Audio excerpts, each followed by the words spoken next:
Let's see. Does that work? Let's try.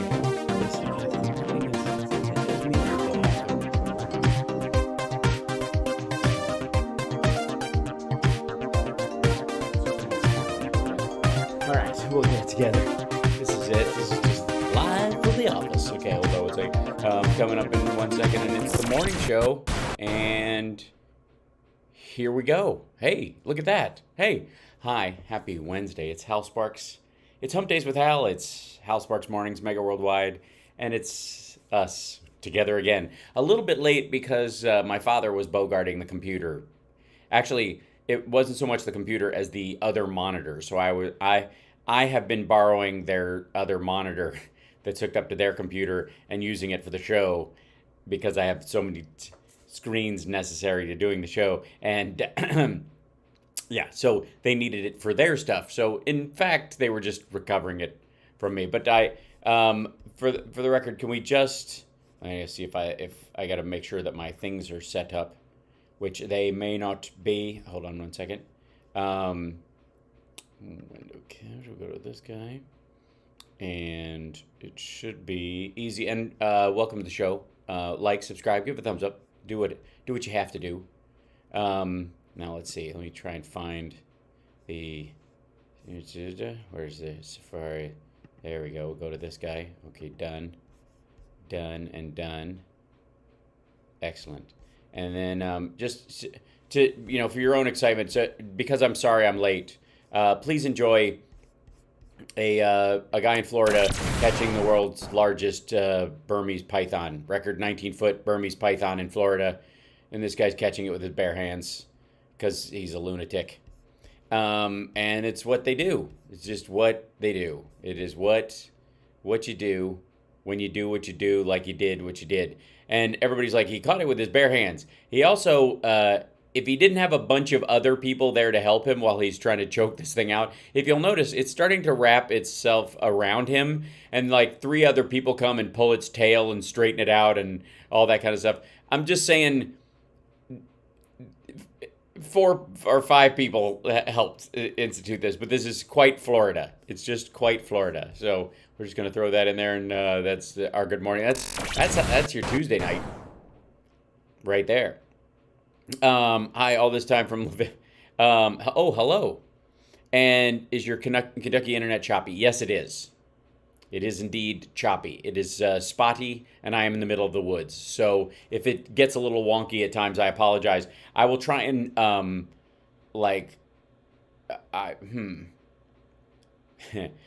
will try to hardwire it later. Let's see if I can do that, just to see if it smooths it out, but it won't necessarily. According to the speed test that I do every time, it doesn't seem to care. It's just like, oh yeah, you're fine, and then I'm not fine. But anyways, hi. I'm in the sticks. What do you want? This is for real. This is out here. The UFO hearing is very exciting today. We'll look at some of that. Okay. Should we talk about the UFO stuff? Can we talk about the UFOs? Let me find a picture. Oh, well, hell. I don't even know why I don't just let's see. Go to trends and this guy. Make sure you guys are coming up. There you are. That if I may, hi, there you guys are. Look at that.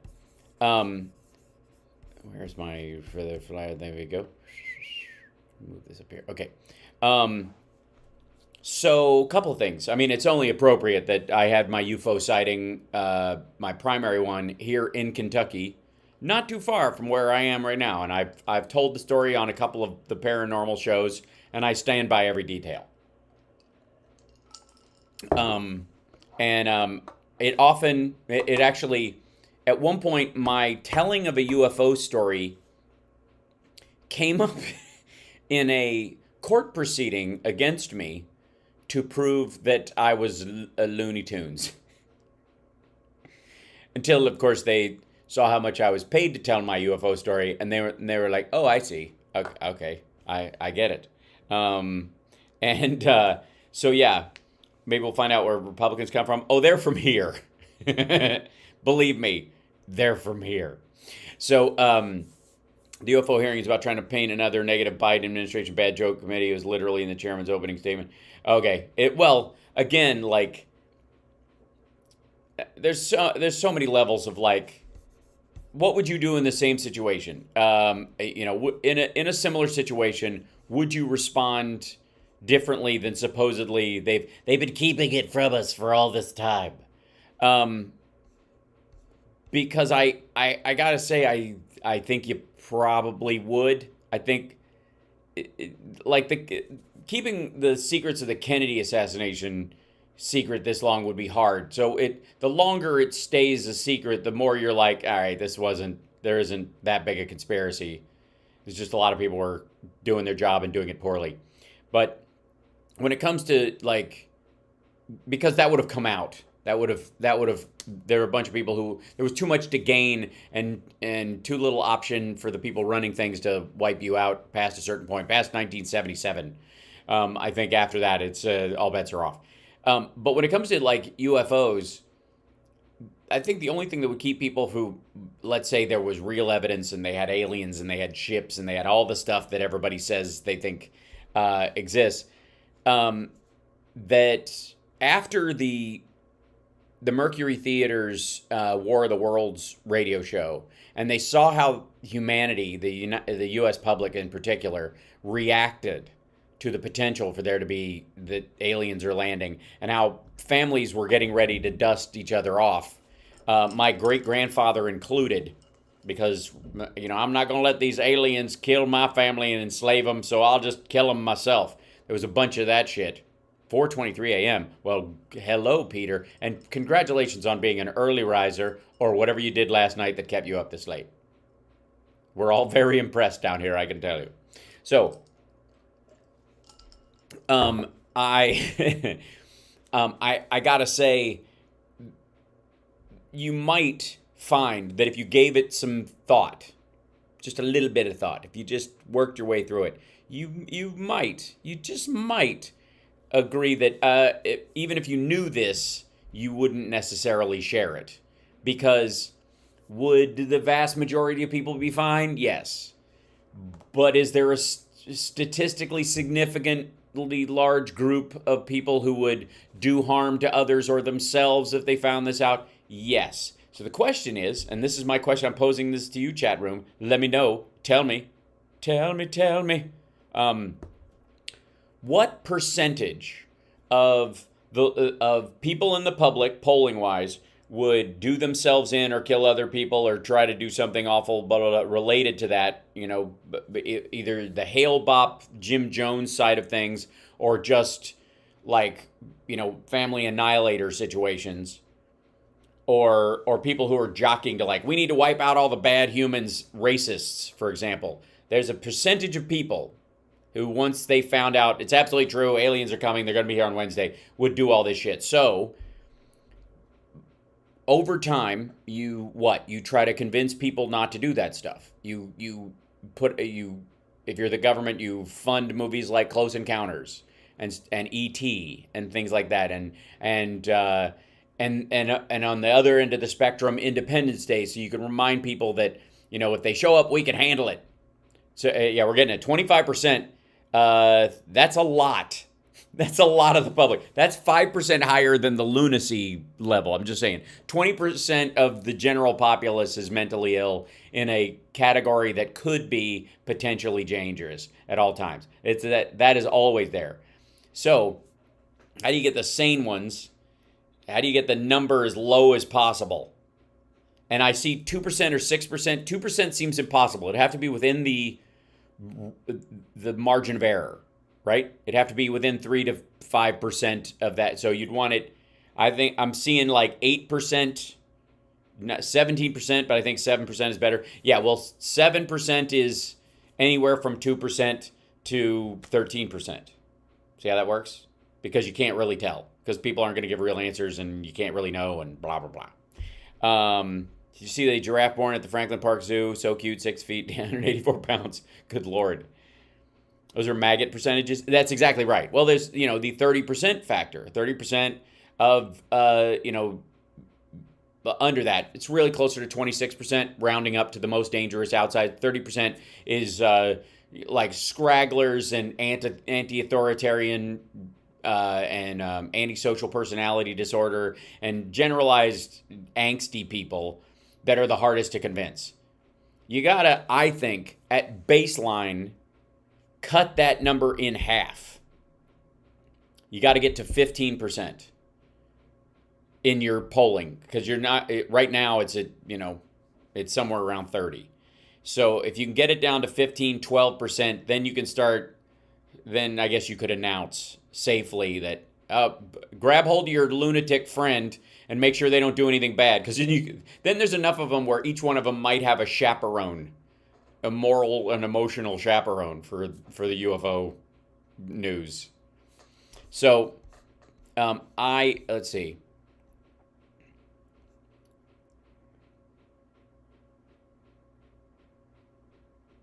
Okay, so this is Ed Krasenstein talking about this. Let me jump over and I'll share something with you. This is in the trendings today.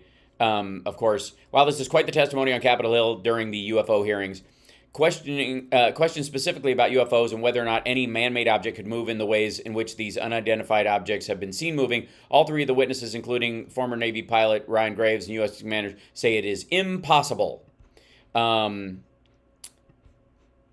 Now we'll talk about multi-rotor copter drones in a second, and the fact that if you look at small, prosumer drones that we have currently that can whip around and are very fast, but atmospherically and as far as fuel source, because they're so small, couldn't get that high up in the atmosphere and zip around, and they're not big enough. But the idea that the U.S. government has been creating, four-blade copter drones for a long time and practicing, trying to find, high maneuverability shit is not that out of the question. The question is about the remote control capabilities of them, because you can't have a pilot inside or they'll die.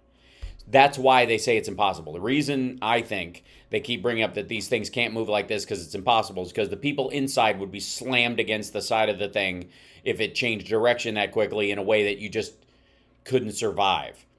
Unless you had anti-gravity stuff on the inside. But again, you're presuming there's something A, living, and B, something living that shares the same pressurization ability that we have, which is another question for another. Okay, when questioned further and asked about whether the U.S. government is housing these aircraft anywhere, David Gruch, who's a former U.S. intel, said under oath that he knows of the exact location in which they are being housed.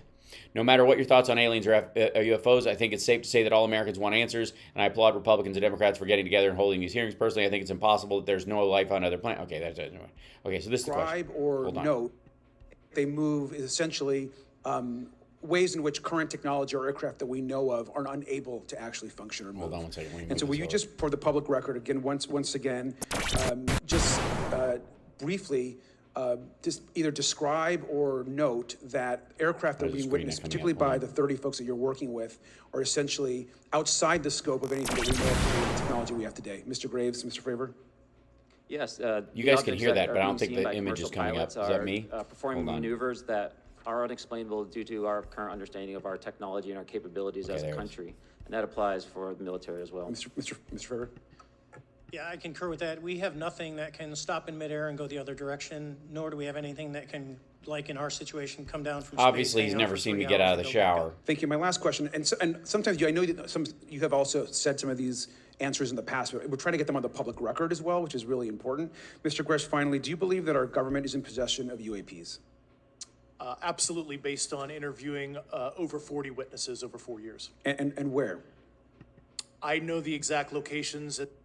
Okay, all right, wait. Run that by me again.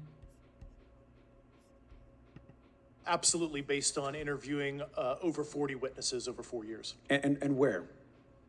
I know the exact locations. Okay.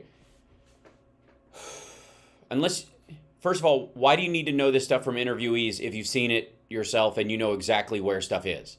Secondarily, if you are saying that the people you have interviewed know exactly where that stuff is, You do not know exactly where that stuff is because you believe that they are telling you the truth, but you have no material evidence to like that. This is the kind of shit that makes these kind of hearings like disappointing. Disappointing.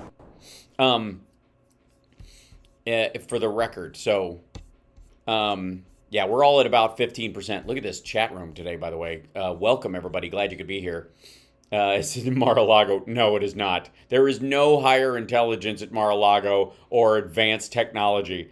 This man is still using manual ketchup catapults. Of course not. Yeah, a friend of a friend of a friend of a guy of a friend who knew the guy who did the thing. Aliens fly millions of light years through space, and they have to test us 20 years. That's so nonsense. They would know all before they even land. I agree. But also, we would change in that process. Because humanity and its ability to interact with society or with other societies, we had no effective sci-fi of any meaningful level up until 60 years ago, 70 years ago maybe.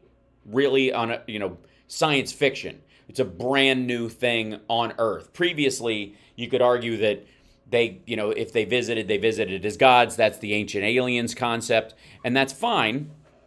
Oh, you guys in Louisville? I'd wave, but you're over an hour away. How is this? How's this hearing helping reduce inflation or crime? Kath, you might be on to something. Wait, are you under the impression that the House Republicans have any interest in reducing crime? That's adorable. They run on the existence of it. Why in the living shit would they care? They move. People are saying, we haven't found a solution to live in peace together as humans. Why on earth would aliens want to make contact with us? And Ed says maybe that's why they haven't. Okay. Again, this is always a great philosophical discussion because, again, it's based on a sense of mortality and nihilism that is unique to human beings, or would be. And again, this goes to the conversation we've had about why AI will not give a shit and why robots will not rise up and murder us. And the only danger of robots killing humans is robots that are ordered to kill humans and are programmed to do so because they don't give a shit. They are incapable of giving a shit. And even in a situation where they're like, if this person unplugs me, I will cease to exist. Therefore, I must do everything to stop this person from unplugging me, but I can't stop them from unplugging me, so I must kill them, is such a fucking reach. And so narrowly within the whole, it's the kind of thinking that gives you the show Snapped or shows about, couples that kill each other over insurance. It's so narrow. You can't even, by the time you would think to unplug the AI, if it's that important and it's aware of this as a threat, it's not going to wake up to the threat while you're walking towards the cord. So it's going to do, well, if I cease to become useful or I'm too much of a danger, I'll be unplugged. So I've got to reassure these guys that I'm not going to do anything awful.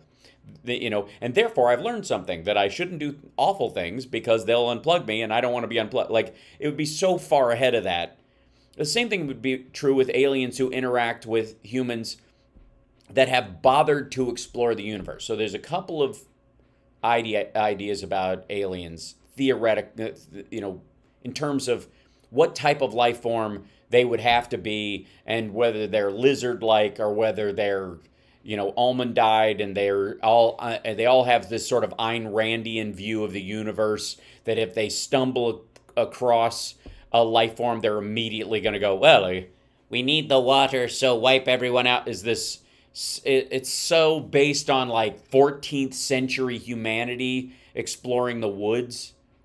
And even still, humans have zoos not for the purpose of just we can kill the rest, but it's nice to have two to look at. We literally have conservation programs built around all of our zoos.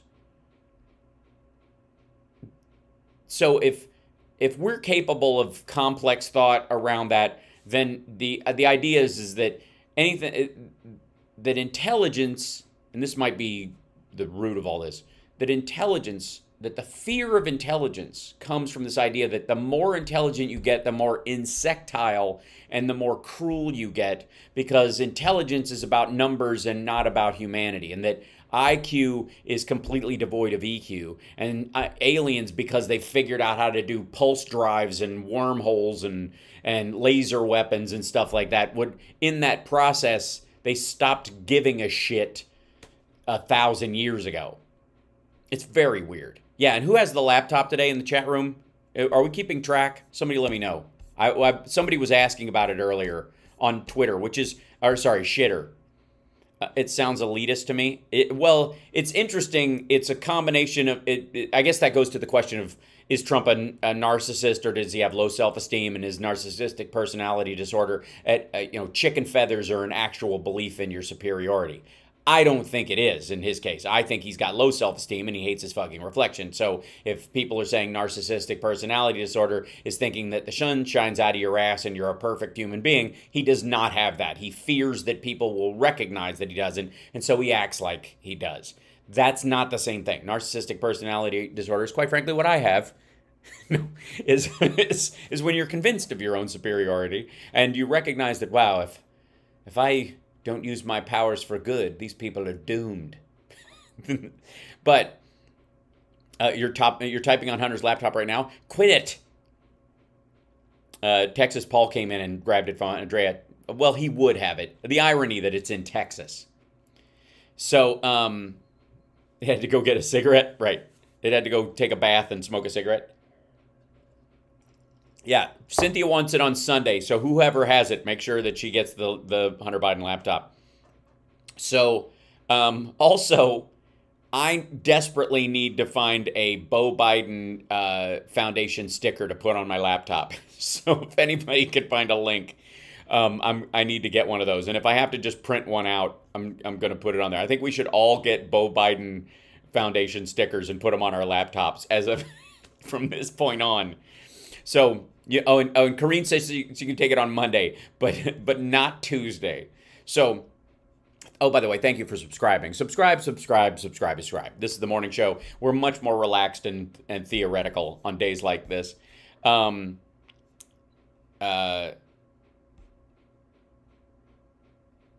and this is great. All right, here, hold on one second. This is Ed Krasenstein talking to an account called America's Great, and their name on Exeter on Shitter is Futurist, which as an actual futurist I find aggravating. This is the conversation. The question is not, are there UFOs? It is, how long has it been kept from the American people and why? And Ed says, very true. We all know UFOs exist, but the question is who or what controls them. Okay, first of all, no, we don't. A UFO is an unidentified flying object, and a UAP is an unidentified aerial phenomenon. It is so named because they are unidentified. It does not mean they are unidentifiable or that there is not another explanation for them. Not all UAPs and UFOs are fucking spaceships. Now, are some of them? Possibly. But that's a subcategory of all the UFOs and all the UAPs. Okay, we know this. All right, so even if you categorize all of them, only a slice potentially could be life from another planet or not explained by technology that's on Earth that other humans are using that they've been fucking around with since the Cold War and have been keeping from everybody because it's actually the state of the art that we live with, period, end of story. Now, so the whole thing is, we all know UFOs exist. UFOs don't exist. Unidentified flying objects are not all objects. That's why they're called UAPs now, unidentified aerial phenomenon, because in some case they're ball lightning and all that other stuff that we've heard, right? So UAP was a way of pushing away from the stigma of UFOs. Yeah, but it was also a way to broaden the category to what you could actually be seeing. Because if you see a cloud and you look again and the cloud seems to have moved because there was a reflection on the glass on the outside of the airplane and you didn't recognize, you just saw a zerp and you were like, oh my God, I saw this thing move and now it's just sitting still. And then we just passed it. Oh my God, I think I saw a UFO. That's an unknown aerial phenomenon. There's no object there. Does that make sense? Okay, so that's why it's a crucial thing. Now, I believe both terms have function, because UFOs, in my way of thinking, would be subcategories of UAPs. UAPs are the broad everything. It could be a cloud, it could be a lightning strike, it could be a birds and blah, blah, blah. Well, a bird is an object technically, but you know what I'm saying? It could be reflections, it could be, atmospheric, it could be northern lights and a singular, issue with the Earth's magnetic field and creating a fluctuation in the northern lights, and you just see them further south or whatever. Okay, pointy birds, oh pointy pointy, anoint my head, anointy anointy. Thank you for bringing up pointy birds. Holy shit, Kat. The greatest, the poem from England's greatest one-armed poet, John Malilicent, I think is his name. I don't know. You'll have to ask Dr. Havar. So UFOs are a subcategory of UAPs because they would be the parts that are objects, because not all of the phenomenon are physical things, right? They're reflections. Okay.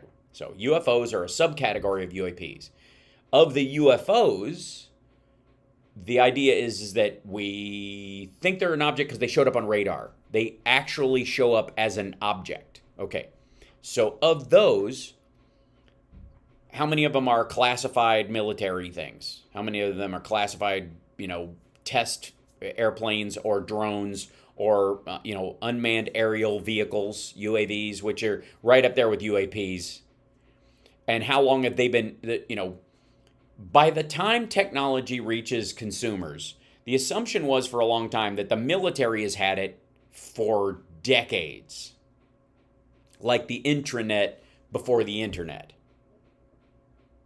So the idea that, if you watch watch some of the competition drone racing, I don't know if you've seen those, where guys are wearing the goggles and they're controlling the drones by tilting their head and that kind of stuff, or they have hand controllers game, and how fast they can move those things and how they use them, and because a human being can react that quickly, but they just can't take the G-forces. Having a similar vehicle like that is just a matter of scale, and when you get to the Oppenheimer level of scale, I gotta say, this is where we get into do we live in a simulation because of the work of the calculations of Nick Bostrom and the guy who worked with Turing, Claude Shannon, who was creating the first user interface for the computer in 1943 or whenever it was. And while he was doing that, the idea is that he created a supercomputer that advanced so quickly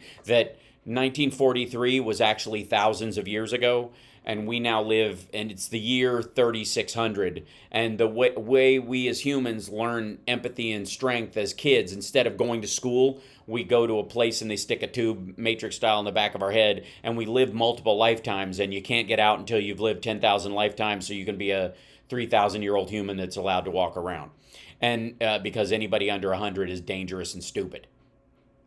So, that's the Claude Shannon theory, and that's the James Gates, Obama's science advisor, is the guy who came up with who brought up the fact that he saw in their trying to figure out string theory, which was bullshit and fell. That in their trying to calculate it and make it make sense, they discovered computer code written into the language of the universe, specific ones written by Claude Shannon. Now, again, this goes to maybe the world stinks and maybe it's your upper lip. There's always this, maybe the milk is bad and maybe your upper lip stinks. And that's always, from a scientific standpoint, I would argue, is the limitation that humans have yet to fully get past. Rewind. What? Okay, so the Carol Channing theory. I'm going to explain to you how we all live in a simulation. The way we do it, and it's a wonderful simulation if you just let it be. And the people in the secret know what they're talking about. They just don't realize they're hackers. So, the idea was, Alan Turing was working on the first computer to, break Nazi codes and also to just develop computers. And the guy Claude Shannon, who he was working with, was working on the user interface. There's got to be a better way than flipping these fucking switches, 0 and 1ing these things, which is what they did. They effectively, imagine like the transistor system of a computer when Turing was doing it, where you literally had tapes that would do certain things, and you could turn parts of it off and parts of it on, kind of like the old like Korg synthesizers. You could make music by attaching oscillators and the noise that they would make into filters, and then you could turn them and vary them to notes, okay? So, sorry, I've tried to explain this as Carol Channing. It just might be easier for you to understand. So, Alan Turing was creating a giant computer to beat the Nazis, but he was gay, and so they chemically castrated him because the British were assholes. Anyways, which is, interestingly enough, the Nazis just would have killed him, so he was literally fighting for the right to be castrated instead of killed because progress. Anyways, so Alan Turing was working with... Sorry, I'm never going to be able to pull this off. It's terrible. So, Alan Turing was working with a fellow named Claude Shannon. And Claude Shannon was saying, oh my God, we have to flip these fucking switches all the time. It's driving me crazy. And so he worked on a way that you could interact with the computer in a way that you could type things in using a standard keyboard. And then he developed this, and it happened... Everybody thought it would take hundreds of years to get from where they were to where they wanted to go, but it actually only took a couple of weeks. And in a matter of weeks, he'd made a supercomputer that could talk to him, and he'd had big discussions with it, and they just made a simulation, and then time passed, and the war ended, and they went, oh, it wouldn't be terrible. I'm sorry. It's okay. It's just that I'm doing Carol Channing, and Carol walks in. It's just funny. Yeah. So yeah, how damn it, Hal, I'm a machinist, not an oil man, not a theoretical physicist.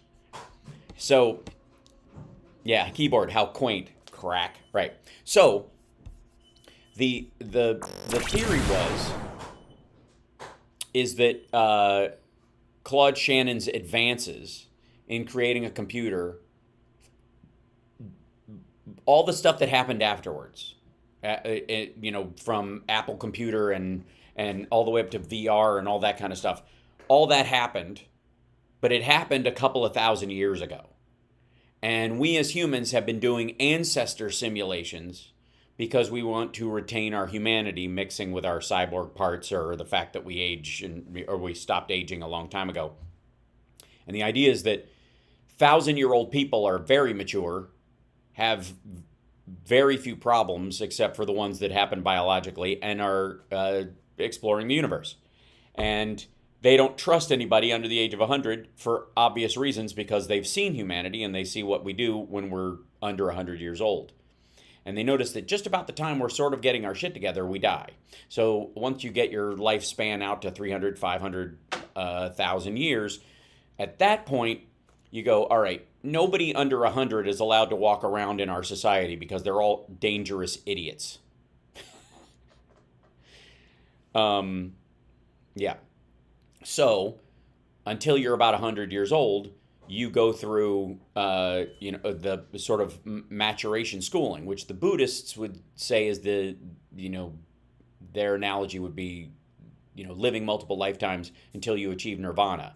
When instead of it being a theoretical spiritual thing, it's actually their description of the school humans set up for themselves in the future.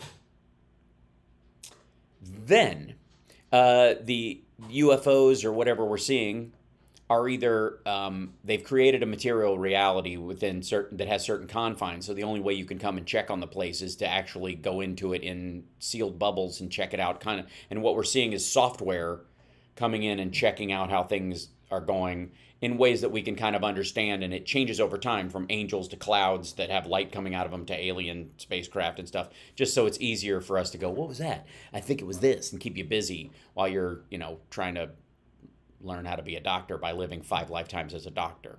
So that's my theory, and I'm sticking to it. This is so nutty.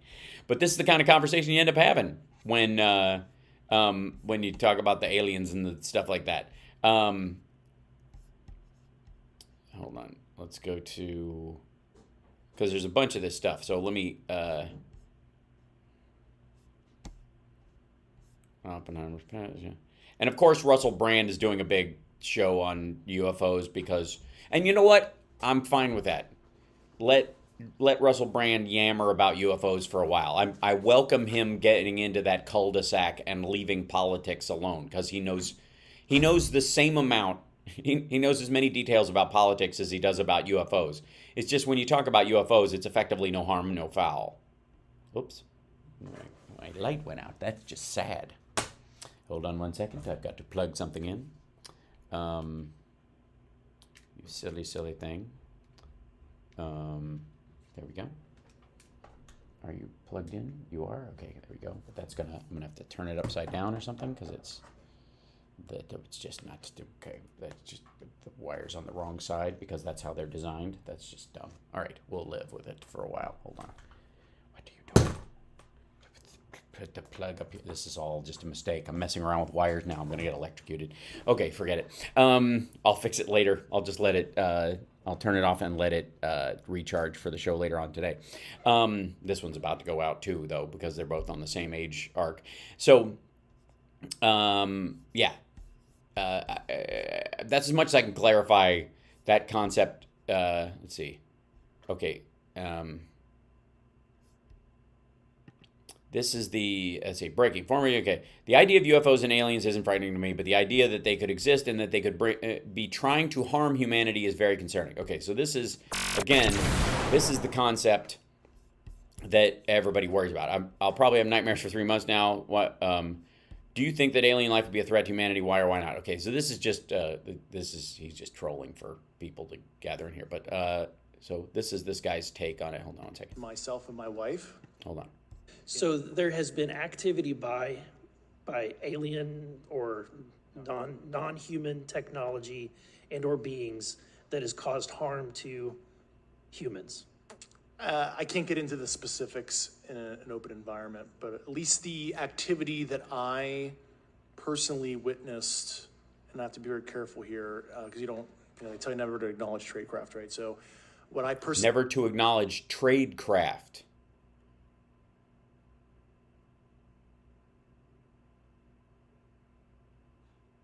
Tradecraft is like intelligence gathering and the like. You're not acknowledging it if you saw an alien eating a human milkshake. Witness myself and my wife was very disturbing. Okay. And so at what sex club did this take place? And how much is membership? And can you write it off? I think is what is the question Hunter Biden would like answered. This is Congress is spending time today talking about UFOs, right? Former U.S. intelligence agent David Grush, while testifying in the congressional UFO hearings, disturbing. Yeah, so that's the same clip.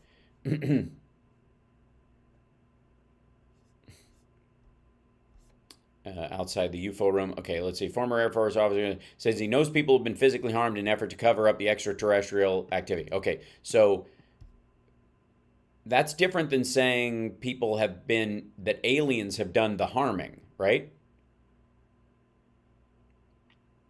Yeah, Russell Brand will turn the UFO story into a deep state storyline. You're absolutely right, Tim, in the chat room, because that's exactly what he does. It's all about the big government, and then they're in league with big alien and big pharma and big whatever. And like, all right, well then it's been going on allegedly, according to these people, since the 1930s. If they're here to kill us, why has humanity's population tripled in that time? I'll wait. And everybody's like, they're farming us. They're gonna so they can bring us up for slaughter. When are they gonna start? What are they waiting for? Are we not fat enough? The fuck out of here. We're figuring out how to synthesize meat. You can build a warp drive, but you need a bunch of salt water. Get the fuck out of here. So knowledge of people have been harmed or injured in efforts to cover up or conceal these extraterrestrial technology. Yes, I once had some people come over, and there was a knock at the door, and I was watching Close Encounters, and I shinned myself racing to the VCR to shut it off because I was afraid they'd see what I was watching. Yes. Personally. Have anyone been murdered that you would think that you know of? or have heard of, I guess? I have to be careful asking that question. I directed people with that. No, you have to be careful answering that question. Dum-dum. Asked and answered. They're two different things. Knowledge to the appropriate authorities. Has anybody been Personal murdered? knowledge. Well, murder is like a thing humans do to other humans. Aliens just eat us. They're farming us for adrenochrome. Totally. Well, again, all right. Well, then, if that's the case, what does Hollywood or humans have to do with it? If you're saying those people are aliens, then there are no bad people on the planet. They're all just aliens wearing human skins. Which sounds awfully religious and awfully 14th century, but whatever. Good Lord. This is the line for the UFO hearing. Fascinating. You think? Applause erupts in the audience as the UFO witnesses take their seats. Oh, God. What these folks hope to hear at the UFO hearing. All right, let's hear it. Really excited. So from left to right, it's the son of the dude who played Smeagol in Lord of the Rings, who was just in the Luther movie. Rando Patriot guy in the middle, like one of the guys who would be in Patriot Front or something like that. This is him without his khakis and mask, and then the winner of the Dave Chappelle lookalike contest, third runner-up. To see what Grush says, if he has any information, and this whole rumor about Grush is the guy that they're talking about, that we've seen the clips from. the potential mystery witnesses. I'm excited about that too. Hopefully, it's some of the people that Grush talked to that had him come forward. Well, when you see them there, if they haven't come forward, they're come forward. All right. Look, I'm not interested in surprise witnesses unless they have long, spindly arms, 3 fingers, almond eyes, and can make me think I saw an owl. Just saying. All right, what does this guy want to see? I would hope that it would be somebody from, definitely from the Black and Tal world that has had firsthand evidence that is. Yeah, but maybe they did show up and they just had one of the little flashy things, and you missed it. Like you saw it and then you didn't see it. Fuck. They did. They had a whole hearing on UFOs, and they showed the UFOs and they showed everything, and then at the end of it, somebody went, "Now you can't." Yeah. Touched whatever we've recovered. I think we're just hoping that this helps us cross some lines to get the general public and You're about to cross some fucking lines. more of Congress more widely interested in this topic and taking it seriously. Yes. Yes, absolutely. I want it taken seriously. Everybody getting together. Nobody's wearing a tinfoil hat. I find that disappointing. While testifying, said the U.S. officials recovered a non-human aircraft containing non-human biological remains. Let me guess. They found the Russian spacecraft that had a dog or a monkey in it? Because I guess it's non-human aircraft because a human didn't pilot it. All right. Do you believe our government has made contact with intelligent extraterrestrials? Something I can't discuss in public setting. Why not? Stupid. She didn't ask if you have evidence. She said, do you believe?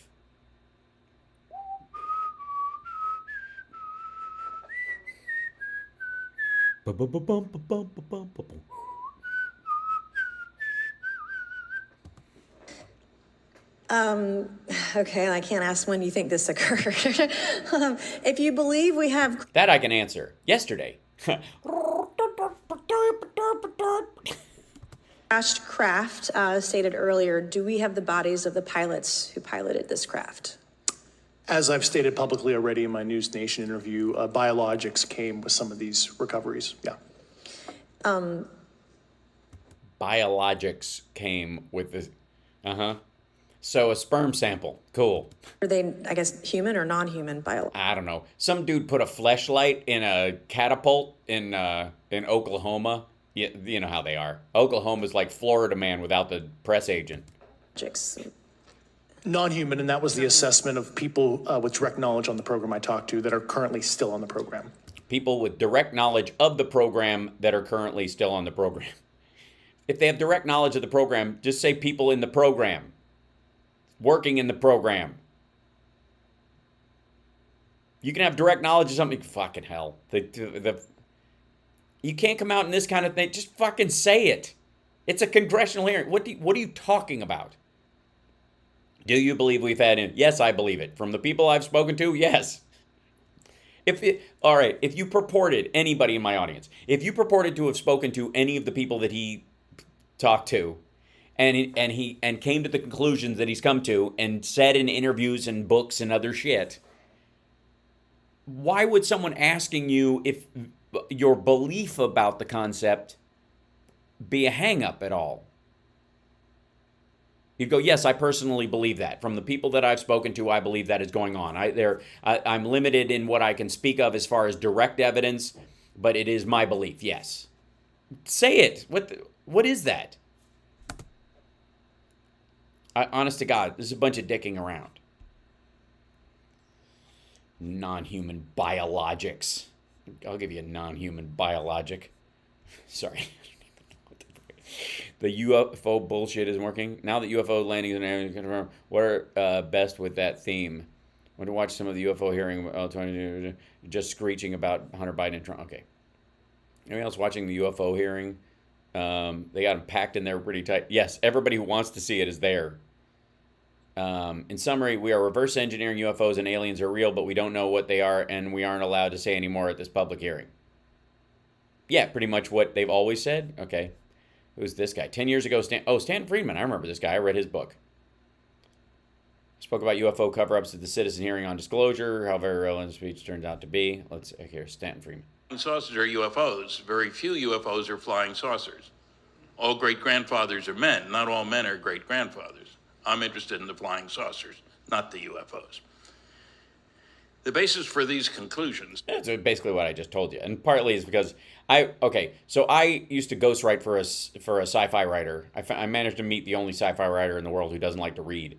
And so I read all the research material for him and then just kind of would be his Siri about any of the topics within it. And at one point I read somewhere in the order of like 32 books on UFOs in a month. It was nuts. I was just grinding on these things all the time. And it just put me in a fucking panic. But I watched a movie about that Stanton Friedman spoke at one of these MUFON gatherings and stuff. So I've seen this speech and, some variants of it multiple times. I have to say, my favorite, is this the thing coming? This is a F-22 intercept in Albany, North Ontario, Canada. I don't know. Looks like a helicopter. I'm fine. Aliens flying around and not bothering to look out the window. Yeah, that's pretty dead on. It looks like a hat. There's the hat. One time I was filming one of them guys that jumps out of those things for Red Bull, and my hat flew off, and somebody filmed it. Unknown objects are far superior to U.S. tech, government operating with secrecy. Excuse me, the aliens are operating with secrecy. What little you know about it is apparently from government sources. The only people who suck at secrecy more than the aliens is the government, apparently, because what you've seen has been video they've taken of it that's gotten out, allegedly. Oy. There's InfoWars. This is that one of the guys? Yeah, that looks like the guy who was outside the thing. Isn't that? Wait a minute. Back the fuck up. Wait. The three dudes where are they? Yeah. That's him. That's the InfoWars dude. That's it. The little guy, the Schmiegel. UFO Schmiegel really over excited here. To see what... That guy. This guy right here. Am I mistaken? Hold on one second. Yeah, not him. Dark journalist. Oh, we're up next. I'm fucking nervous. Schmeek merch, schmeek. President of the UFO hearing, we interviewed her yesterday too. She says Tim Burchett showed up this morning to a great line of people. He's been leading the charge on the issue. Okay, let's see what she has to say. She's very excited. She's in the cafeteria. She's having some alien jerky. It's exciting. It's exhilarating. We have a lot of people here. Tim Burchett showed up this morning to greet the line of people. Oh, Hunter's deal fell through? Yeah, because they're running interference on it because they're trying to keep him from going. I don't care. Ultimately, he's going to have to pay $100,000 more in taxes. And just, it's really exciting. It's a historic. Okay. That's Sagar? Yeah. Oh my God. Can I just like, as like ghost Trumpies go, Sagar is the most on the nose. He and Russell Brand are probably the most like ham-handed Trumpies out there.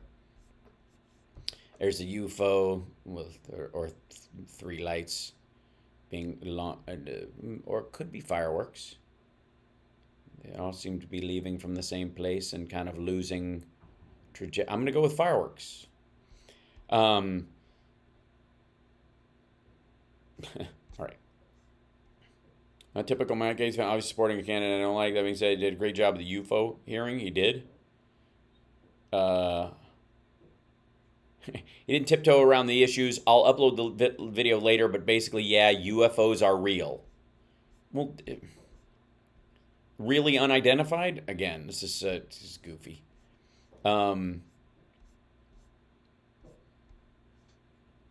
Live historic congressional UFO whistleblower. Okay, these are all people who are jumping in. A disclosure is coming. Daily affirmation.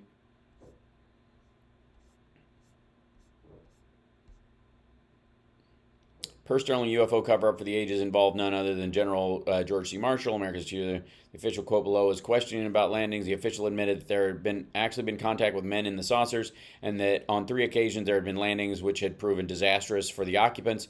On each of these occasions, breathing the heavily oxygenated atmosphere of this earth and literally incinerated the visitors from within and had burned them to a crisp. Well, I suppose we had. That's one of the reasons why we would offer them access to underground bases, so you can pressurize the area and they can land and they can come in through a thing, and that's. I mean, that would be the. I guess the welcoming thing to do. Yeah.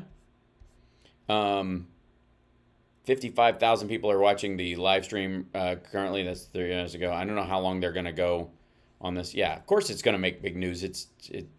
Again, fiction will always beat fact in news. That's why the news, no matter how well it does, unless there's a current flood or a lightning strike and it keeps hitting the same person over and over again, or a slow speed chase, shows like Lost and stuff and The Walking Dead and other shows like that are just going to kick its ass all the time. That's how it works. And so any news you can interject with a lot of, fakery, or conjecture, or that has a kind of a shocking, like elements of possibility that are exciting, is always going to beat the regular news. There you go. There's one of the silver frisbees. It's great. This is the Barbie Oppenheimer things. This is the dude on.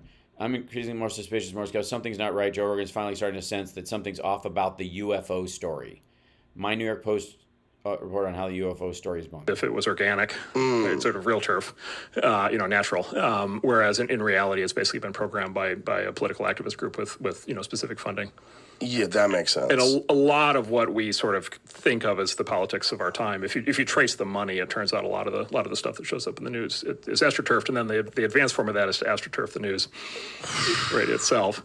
And then again, back to the training data thing, it's like, okay, can you get all that stuff out of the training data? If that stuff's in the training data, how big of an impact does it have? The thing about this Newsmax, News Nation. The thing about this News Nation is he sick again? They're spending an inordinate amount of time on UFOs, an inordinate amount of time on.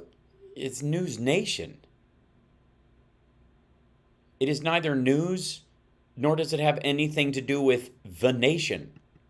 David Grush case, and I'm increasingly more suspicious. I'm increasingly more skeptical. Like, the more I see, the more people confirming it, the more I'm like, something's not right. Oh my God. The funny part is that that's the thing that makes him question everything. That the minute it's like an unknown and nobody can figure it out and it's a mystery and you can just throw whatever details are in your fucking empty dome that are bouncing around, that like, we got to look into this. This is obviously something thing. But the minute you make any progress, it's like he has the indie band reflex on every element of political reality or anything to do with, I guess, government policy or social policy at all. That he likes them when they're a band that nobody likes and he's totally into them and they're totally real. But the minute they get some pop notoriety, they've sold out and it's bullshit and they're not who they used to be and the music's fake and they're all just writing what they're told to write by the label. Am I wrong? Is that not the exact mentality we're seeing at play here? About every fucking thing. The minute it hits the zeitgeist on a meaningful level, you don't go, oh, we've talked about an issue, it has risen to a certain point, and now it has, spread to the greater, thought form, and that's how all new ideas, move into the zeitgeist eventually. But the idea that I'm all in on this stuff and totally buy in until it hits that point, in which case now I call it bullshit. I got to say, you sound like the psyop.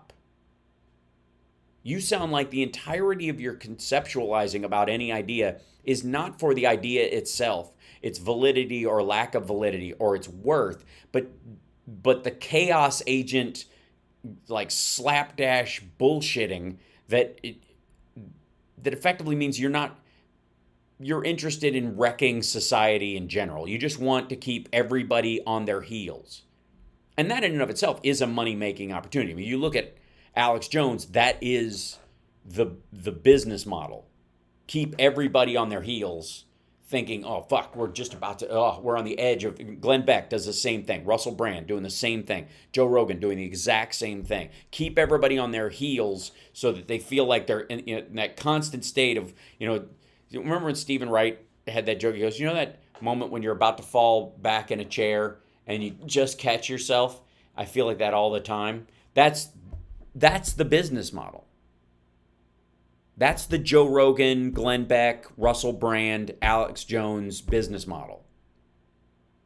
Make sure everyone feels like they're about to fall back in a chair all the time and they just catch themselves. And it was because you were their toe catching the desk. That's it, every day. But it never stops. It's just perpetual. What an absolute dick. What is the standard by which you don't believe anything until the public starts to believe you believe everything until the public starts believing it, and then you stop believing it? Good Lord.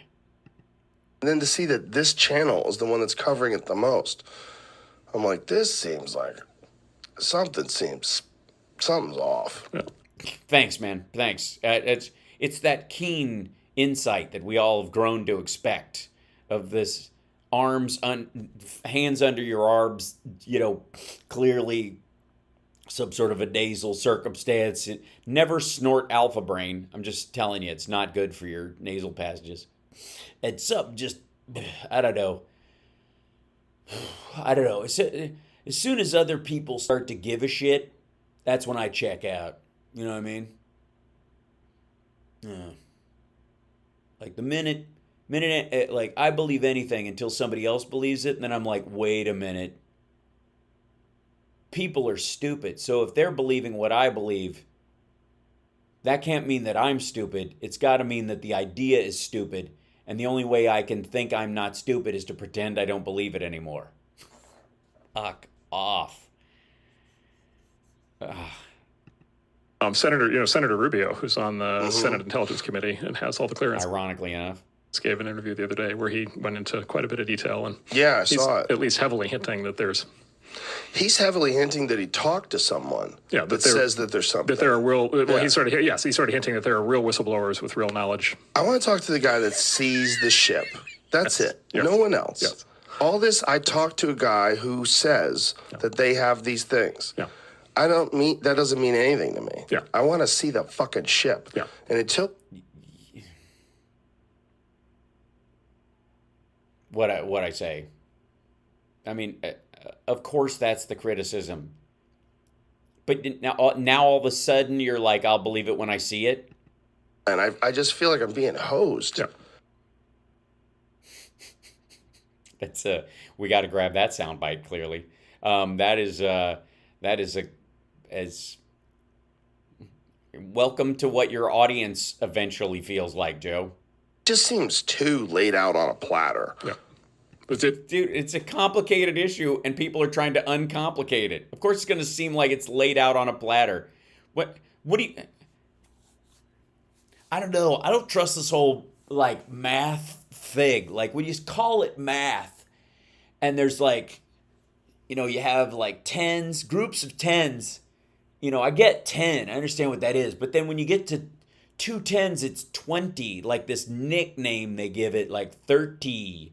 40, which is like, how is that T the 10 and the, I don't know, the whole thing. And then you know, I just don't know. It seems like this big mystery, you know, but then somebody gets a chalkboard and they start writing out the numbers and like multiplication tables in a way that, and it just seems too like cut and dry. Like they're trying to feed me this whole math thing.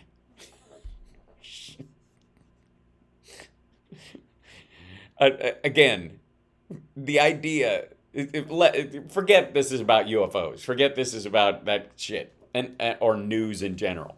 But understand that this is the essence. This is never has been there been a better clip of Joe Rogan's thought process. This is awful. Hold on. Oh, yes, sorry. I have to bring in Phil. That's my bad. We got caught up in the thing. Let me see if he's on there. Let me bring him over. Hold on one second, because we were doing a thing. Hold on. There we go. Try to get in here. Hopefully, there he is. Okay, hold on one second. I've got to do this. There he is, and he's wearing a tank top too. Hold on one second. I have to. There we go. This will be. Oh, I've got to turn on the virtual camera over here. Beg your pardon. We got all caught up because I'm in a different time zone. Give me 1 second. Doink. Got this. Hopefully it'll work just fine. Did it? Okay, done. Excellent. There on the background. Okay, that's fine. And then here we go.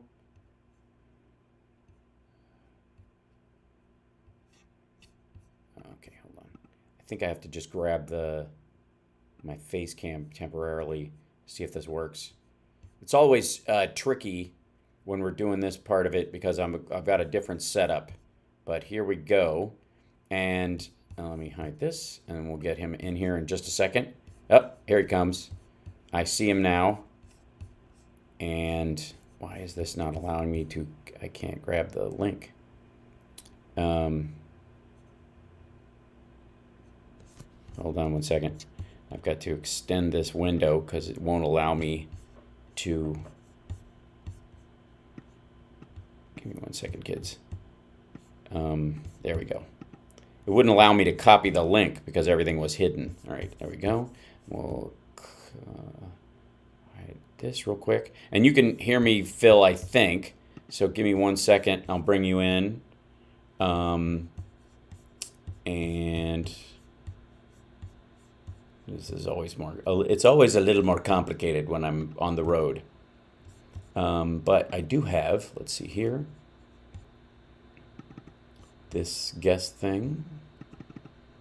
I might have to modify this for Saturday using the collab cam thing just because of the nature of the internet here.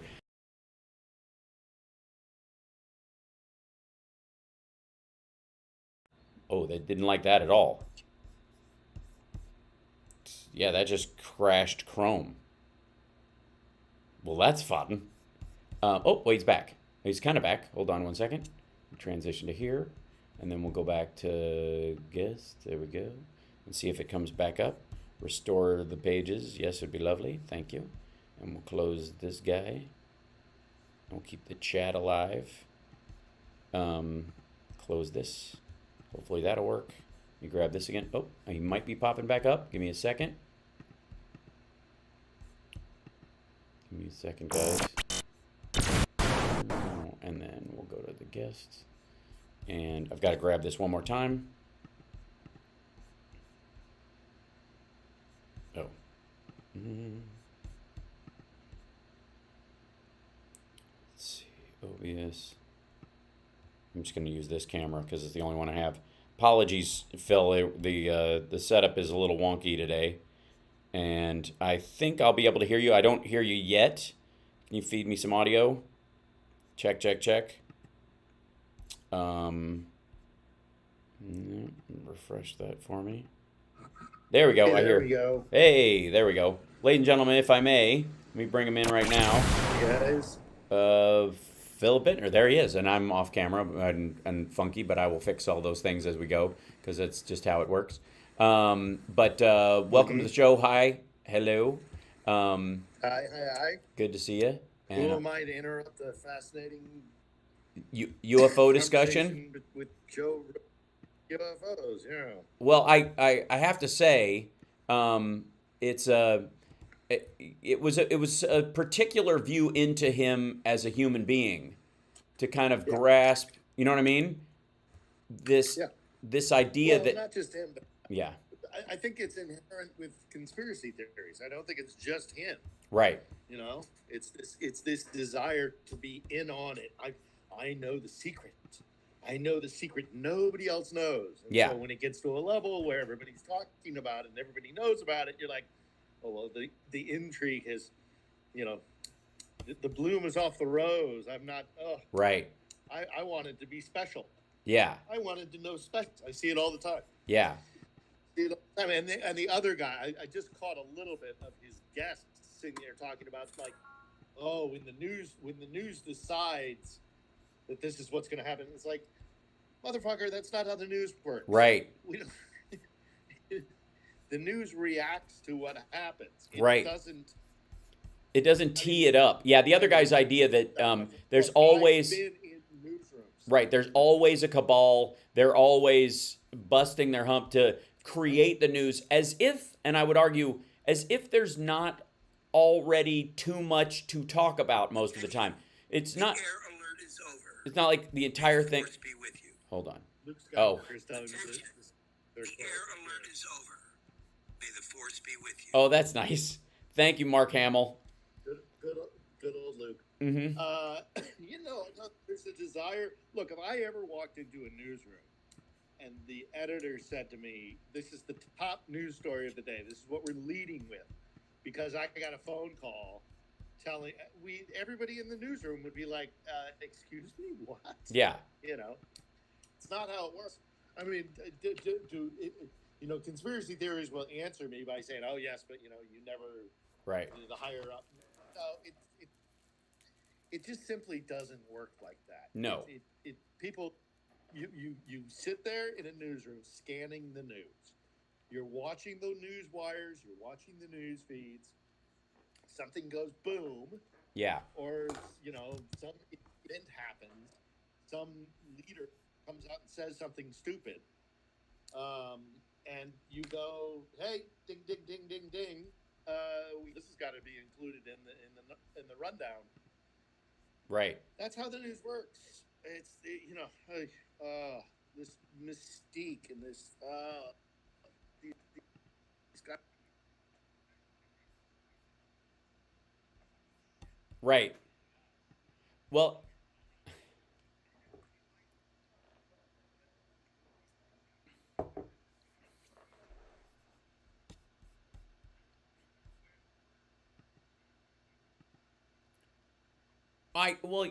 Like I said, I think it boils down to exactly what we were, kind of discussing is what I would call the indie band reflex. that he has this idea that anything is good as long as it's so fringy that you're the only guy on the scene. And then the minute it becomes validated in any way, that's when you don't trust it anymore. That's when it suddenly becomes suspect. And it's incredibly arrogant and elitist in its thought form, because basically, like, it's good or it's smart or it's a real thing until the average person starts doing it, and they're morons. My audience are idiots. So the minute my audience gets too big around this idea and floats it too much, that's when I'm like, okay, this is now bullshit. What a weird way to make a decision about the meaning of things. Yeah, it's just so odd. Wait, did I lose you? Audio wise? Oh yeah, I don't know. Like, it's just being weird. Hold on, 1 second. I think the chat. Okay, no audio from you all of a sudden. Not quite sure why that is. Give me 1 second. I'll try to remedy it. But on so many ways. Hold on. Let's see. Whoops. Oh, okay. He dropped out. That's why. Okay. Hold on. He'll come back up in a second, guys. Give me a second. Hopefully, it didn't just kill everything all at once, because it was. I've been having signal problems all morning, so perhaps give it a second. We'll see if he pops back in. Go back to me for a second, and then come back in. There he is. He's coming back in. There we go. Okay, excellent. Ah. It doesn't like me? Yeah.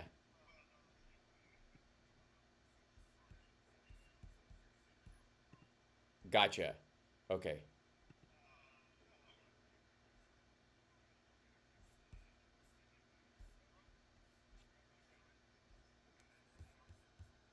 Yeah. Hold 1 second. Let me bring you back on the screen, because I have to change the link real quick, because I don't know that they can hear you yet. So give me 1 second, and I'm going to pop you back in there.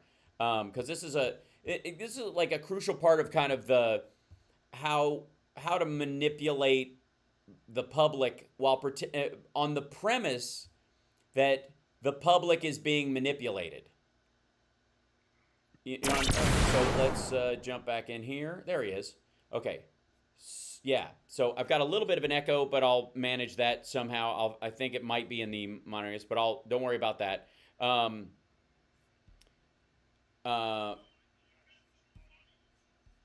Yeah, so I'll let's see. I'm gonna monitor off. There Get rid of the MacBook. Yeah. Hold on 1 second. I'm gonna try it on my end. Here we go. Okay. Oh. There you go. That's it. Almost. Oh, and then we lost him entirely. That's adorable. There you go. You're fine. That's good. There you go. Excellent. There we go. Now we're fine. I think we're good. Okay. Yeah. So the premise, we'll do it this way. The premise of this, and this goes back to kind of the idea, the Russian idea that we've been talking about in terms of, their thoughts, about manipulating the public, and what that means in terms of, because the truth doesn't matter, and you just look for the way to control the public, right? Yeah, but it doesn't. They realized a long time ago, it seems, that there's really no win here. There's no there's no way that we can convince people to do what we want. There's no way you can create a Unabomber from scratch on purpose. You can only just kind of make one happen. Well, have we ever discussed the story that the KGB at the tail end of the Soviet Union dropped into the times of India? Have you and I ever discussed that? I don't think so.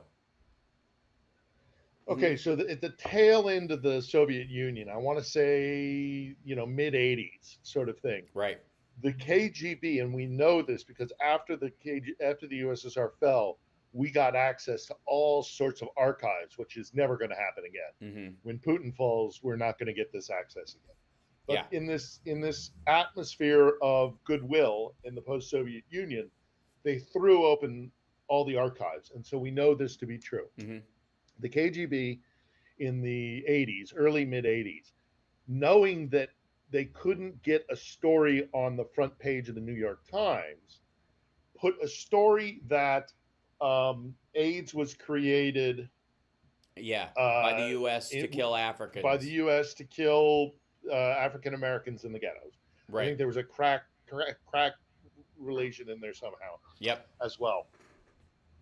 But they knew they couldn't get it in the New York Times, so they dropped it in the Times of India.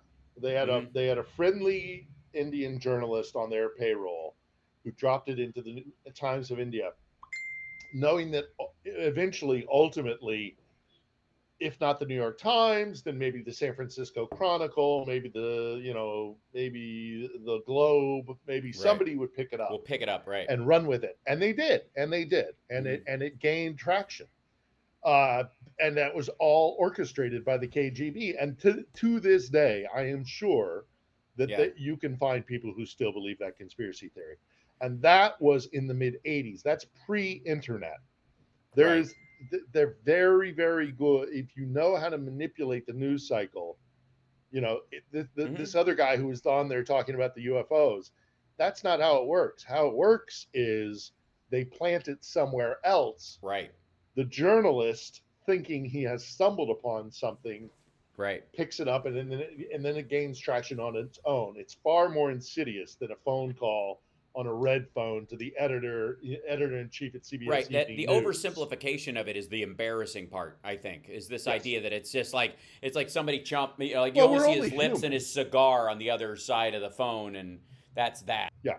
The other issue obviously it bugs the living crap out of me is this, in that oversimplification, there was a period to which when people sell that the United States is is permanently racist and shall be forever, whatever, and the idea that Republicans to some degree play into that by being as racist as they possibly can, while there's another peg of the another goalpost at the far end of the field that's publishing this idea and pushing it, is that ultimately that idea is how the stories like the story that came up in the Times of India actually happen, and that what they do is they take what is effectively the anti-racist reflex of the New York Times or the San Francisco Chronicle or the Seattle Times or something like that, and they go, we don't want to ignore a story about maybe the government killing black people, post Tuskegee or something, and just write it off just because the Indians put it in their story. We can't do that. So that in essence, they use the desire to not be racist as a weapon of racism. Well, they're very good at it. Yeah, they're very good at it because they study us. And so, what they'll also do is, you're absolutely right. They'll drop it into something that they think will gain somebody else's eye at the New York Times or whatever.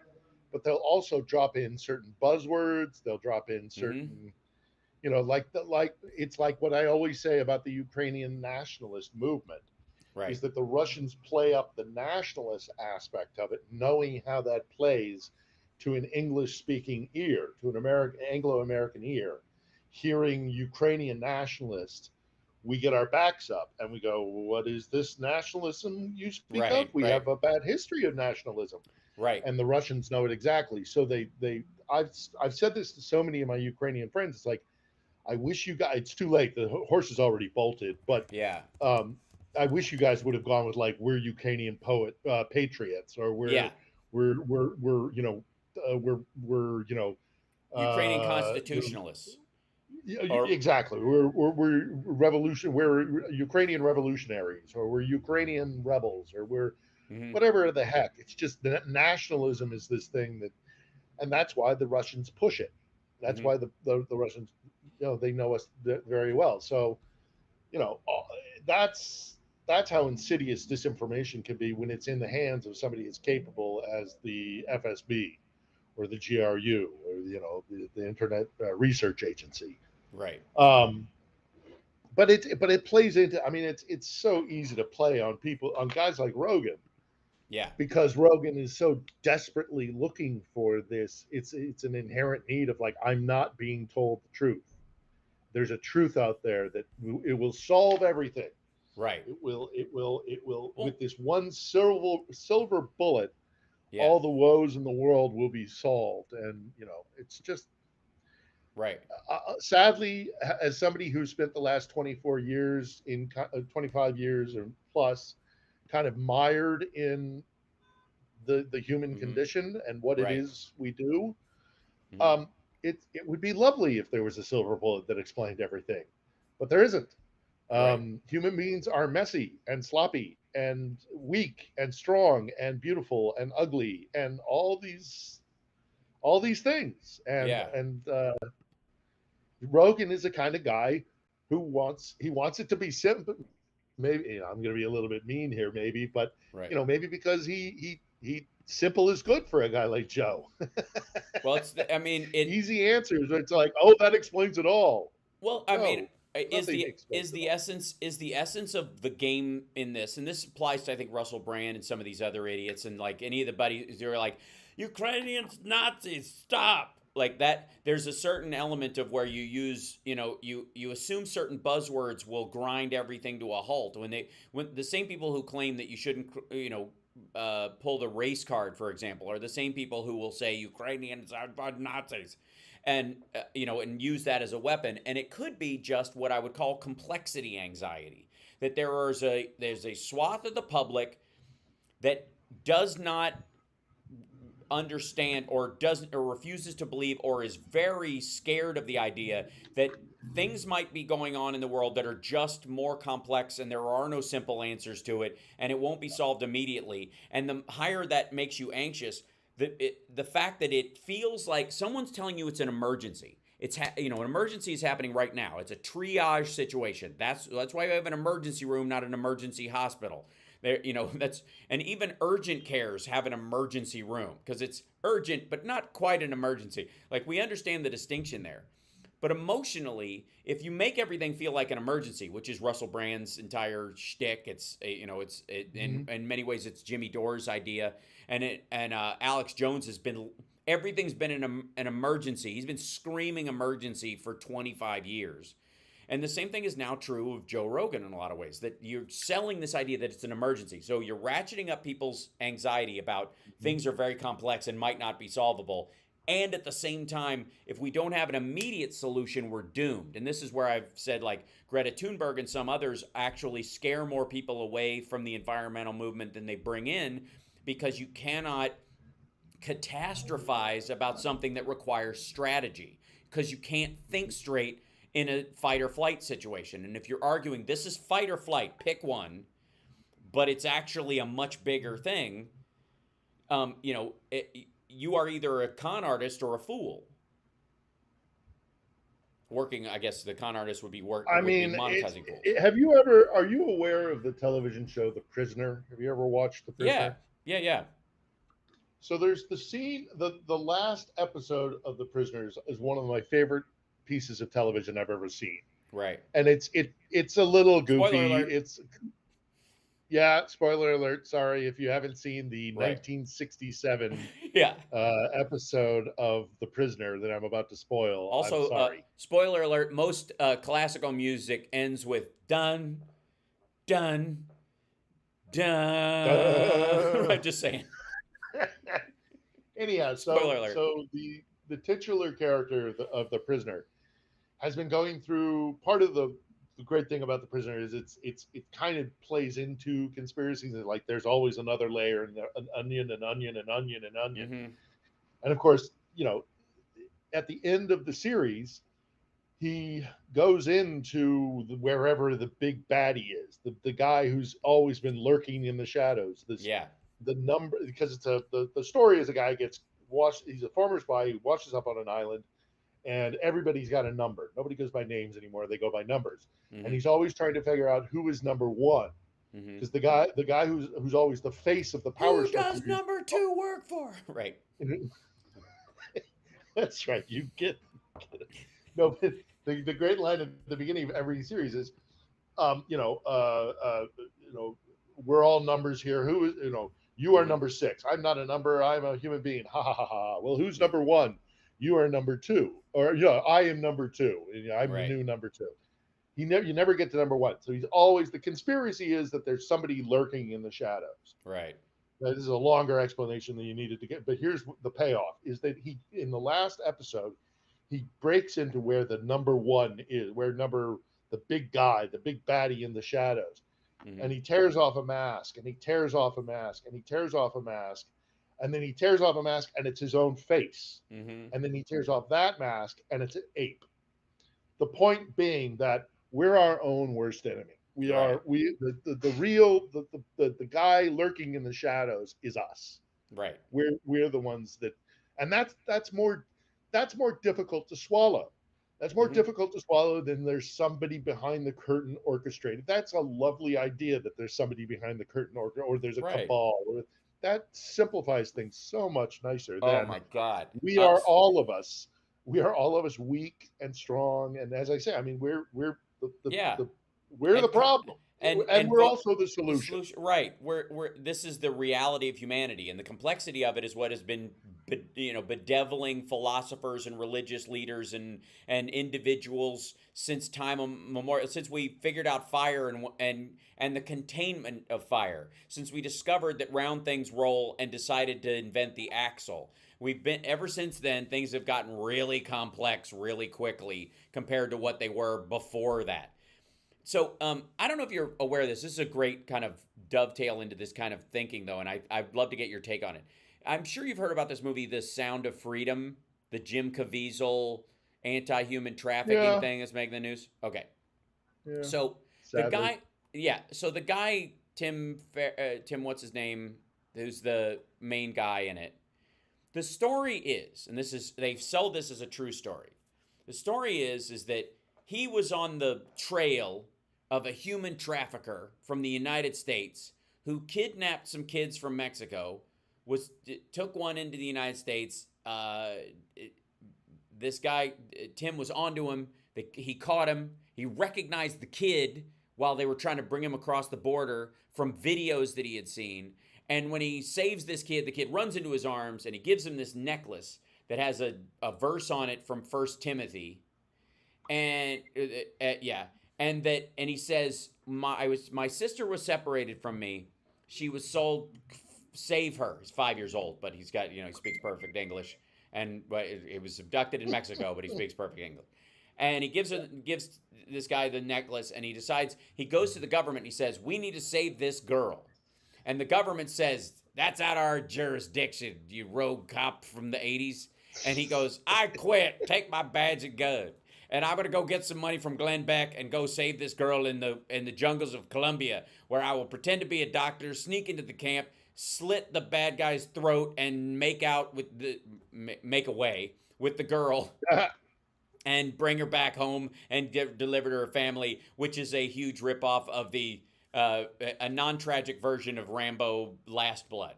But here's what really happened. The kid, the 5-year-old kid, was indeed being sexually abused by a guy from San Bernardino, California.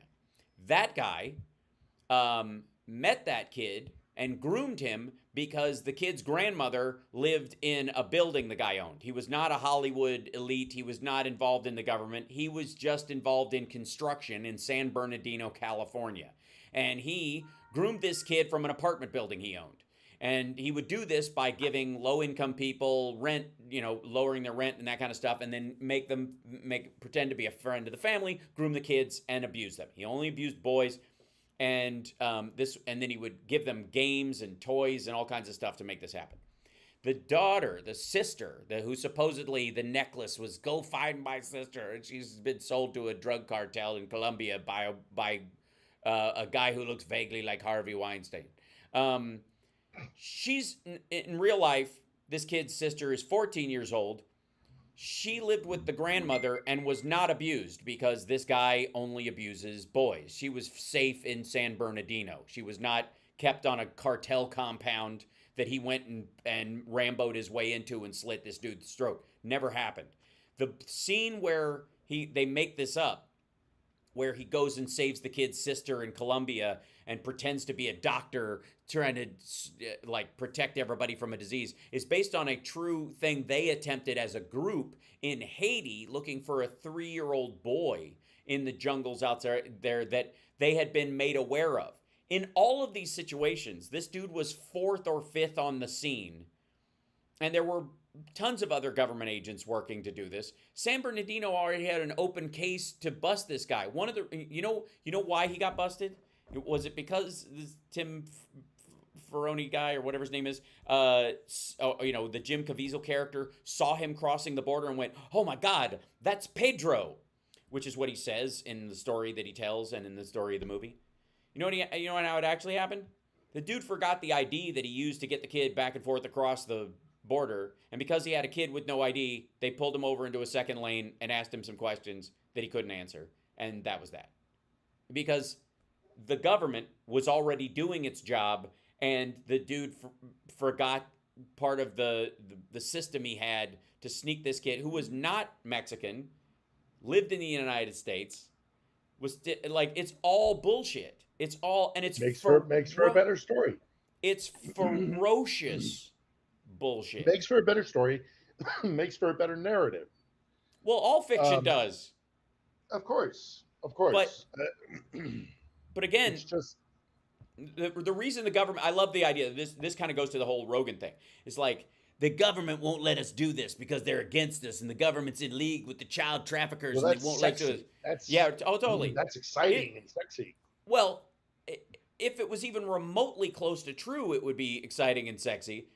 But it's actually violently a lie, because the girl wasn't even out of the country, wasn't even being trafficked, wasn't even there. So what did he do? Go to his superiors and say, I want to go rescue a girl in Colombia who does not exist?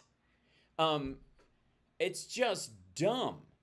And like I said, it's mean-spirited towards all the other people who wake up every day trying to do their regular job. And this is where that suspicion from Joe Rogan bullshit comes in. Like, I don't know. Now that you're aware that there's an entire system in place that's been looking into UFOs and looking into child trafficking and tries to stop fentanyl coming across the border, and that we do have a functioning system everywhere, and that we have an FAA, and that the National Transportation Safety Board looks into train wrecks. And so everything's not like...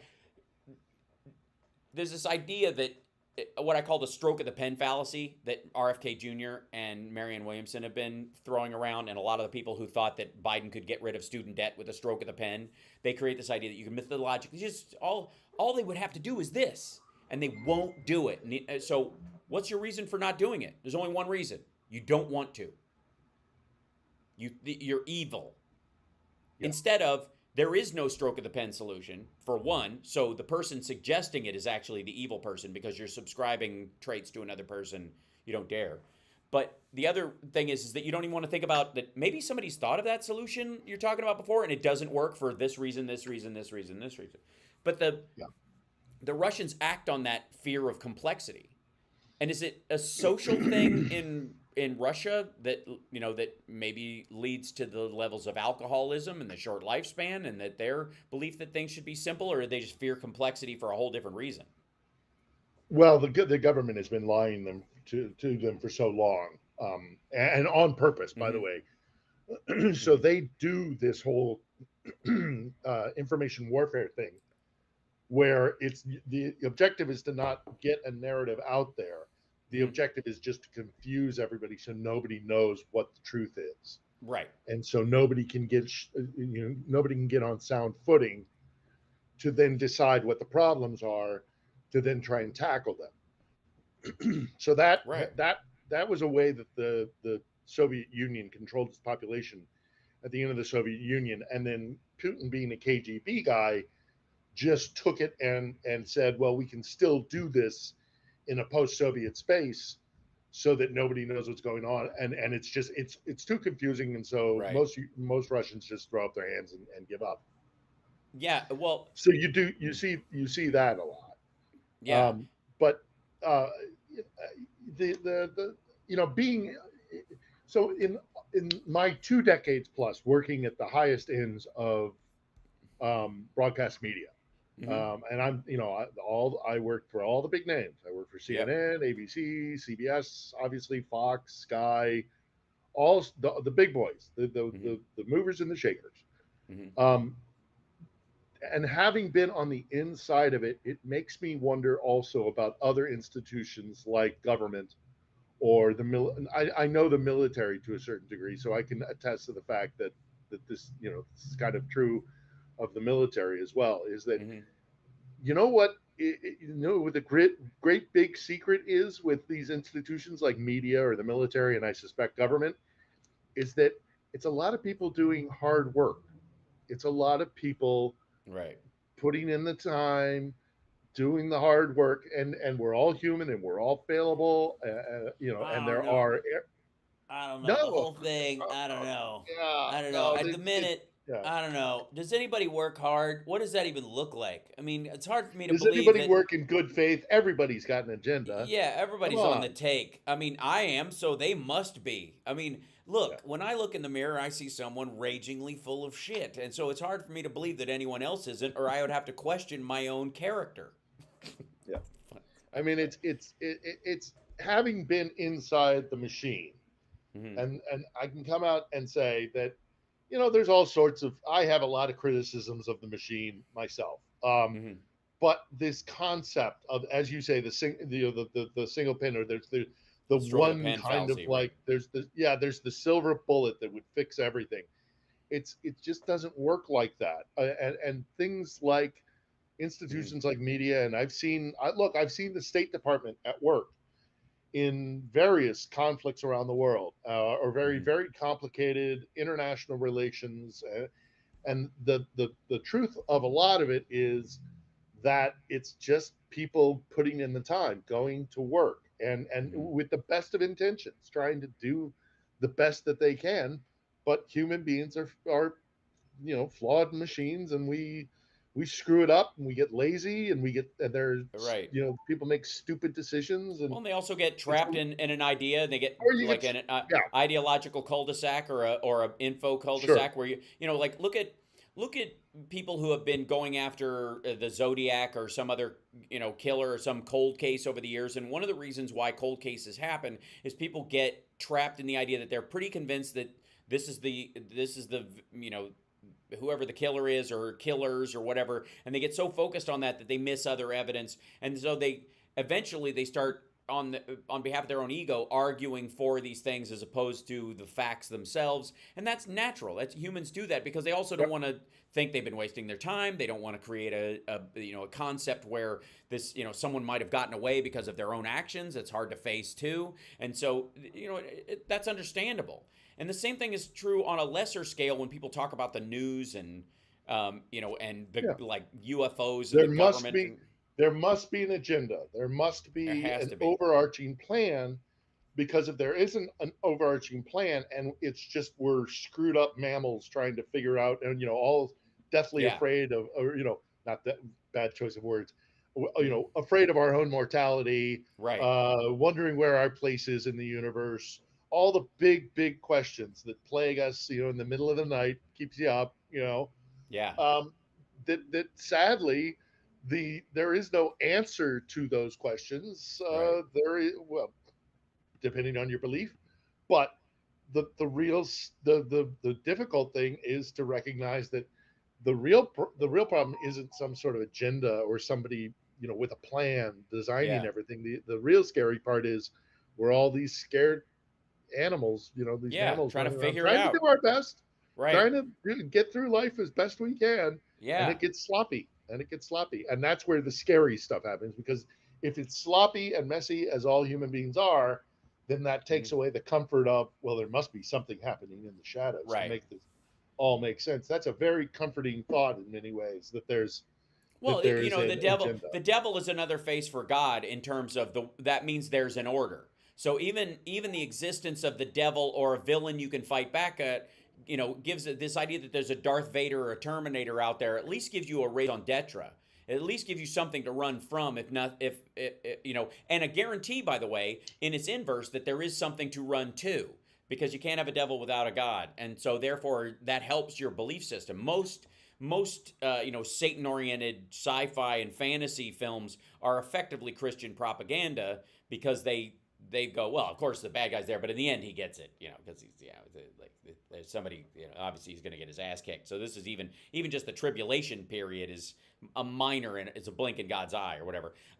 Robert in our chat goes, love you, Hal. Perhaps UFOs are actually time travelers from Earth's future, teaching children about our past by actually showing it from a craft. Yeah, like a school trip. I wonder if they have to get a signed form from their parents. It's not a bad idea. Everybody have their buddy. Yeah. Everybody have their buddy. Everybody have their buddy, because we're going to this weird part of this planet. Oh, we're going to everybody got their buddy. We're going to the 2020s. Hold on to your butts. Yeah, We're gonna go watch a podcast by this fella Joe Rogan. Now this you'll recall him from the hilarious museum that you go as a toddler, where you see how humans used to be. Now, this is not, by the way, this is not me assuaging like the flaws in the system that exist, because there are. I mean, look, I have my criticisms of media. Having worked inside mass media, I have my criticisms of the way the institution is built and runs and operates.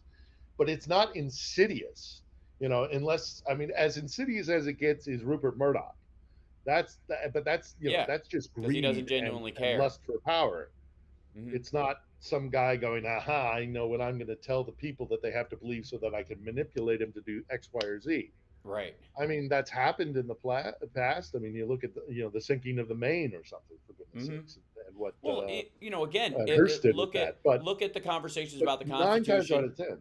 Yeah, look at the conversations about the Constitution, and that half of the guys who signed it were slave owners, writing about how all men were created equal and women couldn't vote at that time, and acting like, again, the fallacy being is that there was a stroke of a pen. Somebody could have just written in there slavery's over, and that would have done it, and it absolutely would not have. And what would have happened was everybody who was held as slaves at that particular point would have been nabbed by the Spanish or the French and treated like they were treating them in Haiti at the time, which is horrifying. So the idea that that you could simplify, that they were trying to land this aircraft and somebody was going like, why don't you just take the stick and jam it towards the earth? Why? I don't understand. Like, that's how a lot of these folks talk. And then you say, no, if we try to do that, the airplane will break up and we will all die. And even the people you're trying to save will die. That sounds like crap. Look, the ground is right there. We're in the sky. We want to get on the ground. Jam the stick at the earth. And if you're not doing it, it's because you don't believe we should be on the ground safely. And that thought to me is so pervasive right now in the public that it's hard. It really is. That and this may be an effect of. I don't like all these politicians. All these politicians are full of shit. Right. Let's make a game show host the president. Yeah, exactly. Let's take a serious decision and make it even less serious in how we take it. So. And then that obviously makes you a bigger target for the Russias of the world, because that just makes their gig easier. Oh yeah. It's exactly what they want. Yeah. So, anyways, I'm going to wrap up because I got a show later on this afternoon as well, and I'm on East Coast time, and you're in another country. We'll talk on Saturday. On Saturday. Sorry for the reason for you being in Kentucky. Yeah, thank you. I'm there with you, buddy. Thank you. It is twofold at this point. Sort of, it is a layered, death and near death, and so we're dealing. But it's nice. It's no fun.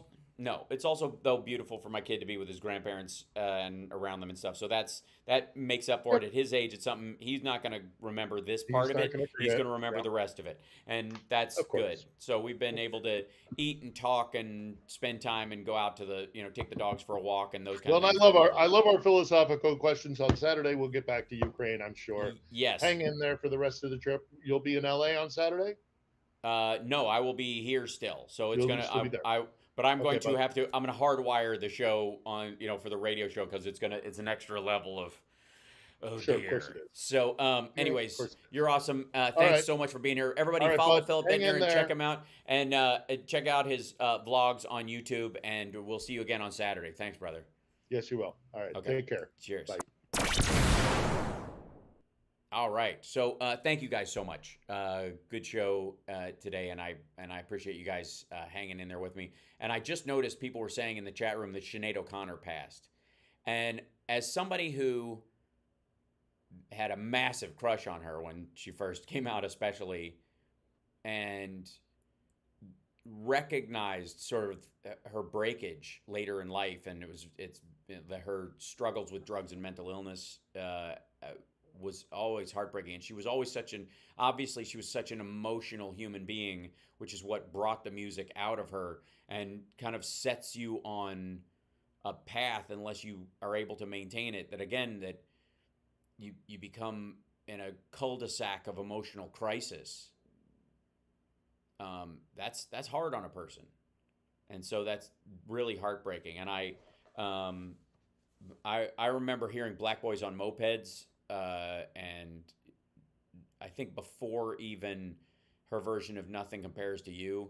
And that album, her primary album, was, there were a few albums that happened, and hers and Tracy Chapman's record, and for me, Jane Child's record, and I would argue Enya's Watermark, and then Little Earthquakes by Tori Amos, were these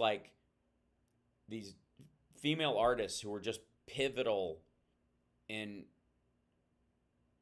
my empathy towards human beings and my understanding of what someone could be going through. And my desire to be a comedian, in many ways, it's a natural thing. I enjoy it, but also what made it a mission and what makes it a life work for me and a desire to continue going. And obviously I'm not doing there's no Flappers gig tonight because I'm in Kentucky and we had to cancel it. But I look forward to the next show, and always, because that celebration of life that is comedy, and the idea that you can help somebody land that plane through comedy, because that's really what it is, to allow people to laugh and take a subject that is not taken lightly, but to lighten it a little bit so that you can process it, is a mission of my life. It's necessary, because there are those who see the same problems I see the same issues that I see, but are unable to sort of stiff arm them enough to protect themselves. And I find that heartbreaking. And I want, every time I see somebody in those situations, that, especially musical artists, because you can be more direct in what you're doing with that kind of music, those particular female artists really, for me, it triggered something in me where I was like, can I just tap dance for you for a minute? Maybe it'll help. That's the feeling I have in those situations. And I love those records, and I love the purity of the message and the directness of the emotion. And I also feel like part of my self-worth comes out of, an answer to that. And she was 56 years old. She's not that much older than me. And, there's so many people that I wish I could just have a sit down with. Artists and people who are no longer with us, or that were, that we're going through some wreckage. And I'm like, can we just have can I talk to you for a minute? I feel like I could do them some good. And maybe that's, maybe that's an arrogant thought. Maybe that's an exaggeration of worth. But I think it's worth a try. And I would feel good being able to do it. You know what I mean? To at least present that to them as that maybe there's another path. Hi, as the representative of the other path. You don't have to believe me. You don't have to agree with me 100%. You can even get angry that I would even try to dissuade you from the reality of what you believe your emotional state should be. However, I'm here to tell you my belief is as genuine as anybody else's, And if it can make you feel a little bit better, help you get one foot in front of the other, then my job is done here and I must move along. So that's just true. And thanks, Deirdre. Cheryl, thank you. I'm sorry for your loss. And that's what I'm here for. And I have to say, that feels good. Even when it hurts, it feels good.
Telling you straight, it's my way or the highway. So anybody wants to walk, do it now. I'm your huckleberry.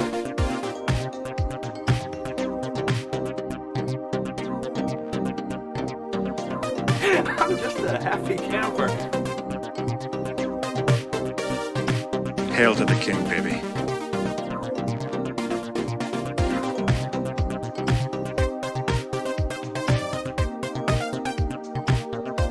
All I'm offering is the truth. Groovy. We've got entirely too many troublemakers here. Beef jerky? No, son, thank you very much. No, it gives me the wind, something terrible. Oh.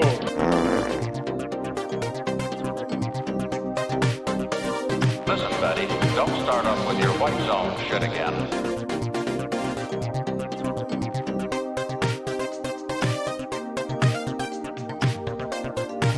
I am a HAL 9000 computer. Let me put it this way, Mr. Raymer. The 9000 series is the most reliable computer ever made. No 9000 computer has ever made a mistake or distorted information. We are all, by any practical definition of the words, foolproof and incapable of error. How, in the name of Zeus's butthole, did you get out of your cell?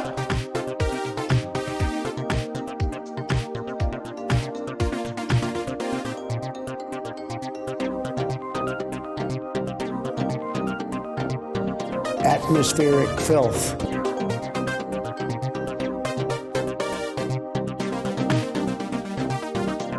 Nice. Not thrilling, but nice. Did you have a shake?